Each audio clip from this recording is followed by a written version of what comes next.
অঞ্জন, তুমি আগুন দিয়ে বুক পুড়িয়ে আমার নাম লিখছো? কথা দাও রিমা, তুমি আমাকে ছেড়ে কোনোদিন যাবে না। কথা দিলাম জনম জনম তোমার সাথে থাকবো আমি। রুকো যারা। আমিও আগুন দিয়ে বুক পুড়ে তোমার নাম লিখবো। রিমা, রিমা, আমার বউকে আমি অন্য পুরুষের ঘর করতে দেব না। অঞ্জনের কাছ থেকে আমাকে নিয়ে গেলে আমি কিন্তু নিজেকে শেষ করে দেবো বাবলা। রিমা, আমার রিমা। উঠে পড় অঞ্জন, তোকে আমি অমর বর দিলাম, তুই কোনোদিন মরবি না। রিমা, আমার রিমা।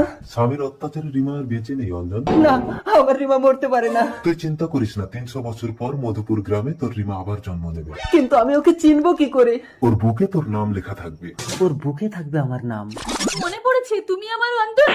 রিমা, এই জন্মেও তোমাকে কারো হতে দেব না রিমা। পারবি না। কেঁদো না অঞ্জন, তুমি বেঁচে থাকো, আমি আবার ফিরে আসবো। আমি থাকবো